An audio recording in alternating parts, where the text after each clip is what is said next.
For two women who navigate and work the upper levels of the New York City food scene, one might expect travel advice at the highest levels of haute cuisine. And yet Laurie and Chef Alex offered accessible advice for those new to the city. Eat what calls to you.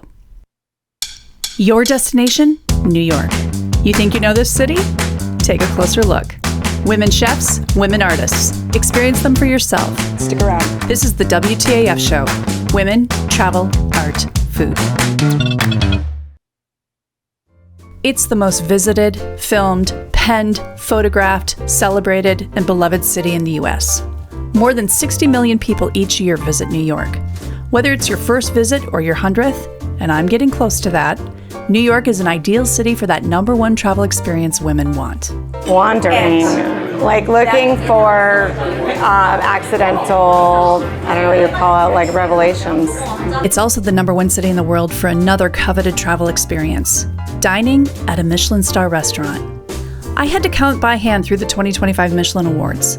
Of the 72 star restaurants here, only 5 are led by women chefs, just 7%. Plus, a reservation can be expensive and hard to come by. But here's a tip. Find a Michelin chef who appeals to you, and then seek out her other restaurants or projects. Even if they don't yet have a star on that door, the magic is still inside. Take, for example, Chef Alex Raij. She's had a stellar culinary journey, from an Argentinian-American upbringing in Minneapolis to Seattle, upstate New York, Italy, and eventually back to NYC. In 2012, she and her husband, Basque-born Chef Eder Montero, opened the one-star Spanish spot, Vara. Today, they operate 2 additional spots, Txikito, a love letter to the Basque region of Spain, and Saint Julivert Fisherie, next door to Vara. Saint Julivert is Chef Alex's imagining of a French coastal wine bar, where they offer up small plates, wines, and non-alcoholic cocktails that take inspiration from seaworthy regions around the world. I visited Saint Julivert with Laurie Woolever, an award-winning food writer, biographer, cookbook author, and co-host of the Carbface podcast. Best known as the former assistant, co-author, and biographer of the late Anthony Bourdain, Laurie's memoir of her own years on the NYC food scene, Care and Feeding, was a New York Times bestseller in early 2025. We started the evening with gazpacho shooters, topped with tiny shrimp toast croutons. Wow. Oh my God, that's good. I wonder if she uses like a seafood stock. Like, is that where the creaminess comes from on this? That is really good. I think it's tomatoes and olive oil. Would it be rude for me to lick out the inside of it? That was good. Then went headfirst into briny flavors. Flash-fried whole baby shrimp tossed in salt and pepper. Solleritos, Puerto Rican hush puppies with turmeric. Olive oil-soaked anchovies. A bright green verde chaud-froid. An even brighter pink beet butter.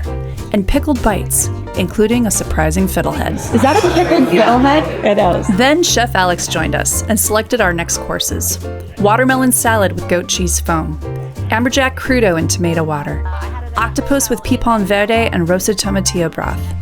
A Vietnamese-inspired boudin with seafood sausage. And the best dish, according to Chef, squid a la plancha.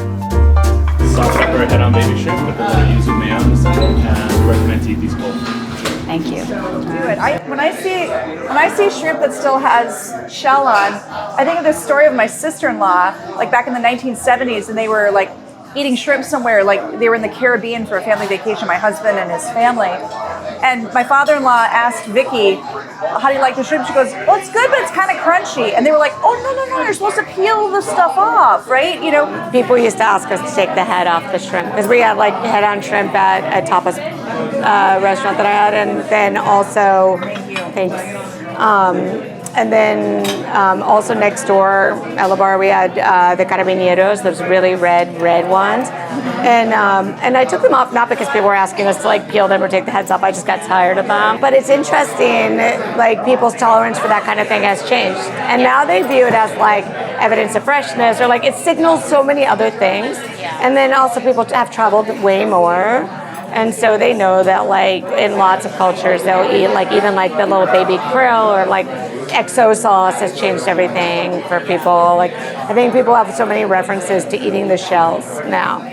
But I love that story because with the crunchy thing, because I always think of Splash. Remember when she eats the lobster? Yes! Oh my God, yes! I love that movie. It was so adorable. This is beet and butter. Caraway. So it kind of like if you build like this, that, and that, it's like a great bite. This is salsa verde, but it's done as like sauce chauffard because this restaurant is about travel and it's sort of like mostly about travel and its effect on like a cook. And so it layers like sort of that sort of French wine bar and French education on top of like Italian boiled dinner on top of, like, Oh, wow. And I can get more bread for you guys if you need. I have a connection. I don't know why there's so little bread. I will never say no more bread. I know. That whole phase, I'm hoping that we are like permanently past it of like, oh, don't bring the bread to the table. Like the whole anti-carb thing, like get out, just give me all. I loved that fresh bite that just, it was like a palate cleanser. And I also was like, I want to put that on a burger. Or on a bagel. Or on a bagel. Yeah. But I was thinking on top of a nice, like a juicy, like right off the grill burger, put that on top. That would just be delicious. Yeah. Right. This is the Basque dish. Because when we were during COVID, we like closed the Basque restaurant and it took us a long time to reopen it. And when we reopened this one, because we opened these, first this was takeout only and Vara reopened. But then when we reopened this properly, we had a different squid dish before and we put this one on because I was like missing those flavors. It's gorgeous. And I like the black squidding. Yeah. This is like a black and white dish. So like this is like, there's a dish in the Basque country called chipirones encebollados, which is like sort of this ugly braised version of the squid in ink, but it's white. And so that's what that is. And then that's the black version. And then there's a chili in there too that's like hatch chilies, like from New Mexico. Excellent. And what is this? This is like sort of a Vietnamese thing. So this is a boudin, a seafood boudin, like sort of very like 1990s, like high restaurant, New York. And then, but it's kind of like fish cakey. And then all the toppings are like a banh mi sandwich kind of. For two women who navigate and work the upper levels of the New York City food scene, one might expect travel advice at the highest levels of haute cuisine. And yet Laurie and Chef Alex offered accessible advice for those new to the city. Eat what calls to you. I was down in Little Italy a few weeks ago doing an event, and I hadn't been in Little Italy in, I don't know, really long time. And there was just one block, and I'm sure it's more than one block, but the block I was on was just restaurant after restaurant with outdoor seating. It was a nice warm night, and people were just, it was so clear to me that people, A, they were not from New York, and B, that they were there because not because they wanted to have a specific thing, because they wanted to have an experience. They wanted to be in Little Italy and do the thing of like, get the meatballs, they wanted the waiter to be like, Menegot or whatever, and they were happy. And I was like, I know me from 10 years ago, I would have been like, such a like bitch about it, right? But it was like, this is great, like you keep hearing that Little Italy is sort of dying, but like there it is, and people are loving it, and they're having the same dishes that you could have gotten 30, 40 years ago. So that is one type of tourism that's totally legitimate in New York, like going to the neighborhood that has the thing and having that experience and not having too many expectations about it. And I understand that the Little Italy, like actually like looking for those like sort of entrenched neighborhoods, and then maybe looking at the next generation of those too. Like, I feel like we see these stories a lot now, like where it'll be like the guy in Philadelphia who like takes over his dad's sushi place, then like doesn't want to do that, and then comes back and like revises. I think those are cool things to look at. And I do like it when things are like hyper specific, like when it's like the Chinese restaurant that's made for like Cantonese families that live in Japan, like that kind of thing. Those are really fun too, because I think it's like you get like almost like an expat like vibe.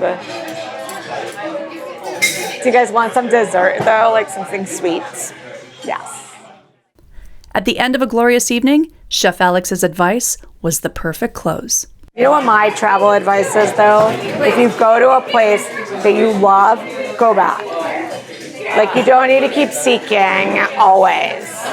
I mean, I don't mind having bad experiences, but like whenever I've done that, I've always been like, yes. Sometimes like if you think it's a gem, like trust your sort of like inner instincts, kind of like even just like where we're like we can't put our finger on why it doesn't feel as like fresh and unique, because it's just like everything's sort of like on a continuum. But sometimes that one dish will do it for you. Like you just go back for that one dish. Yeah.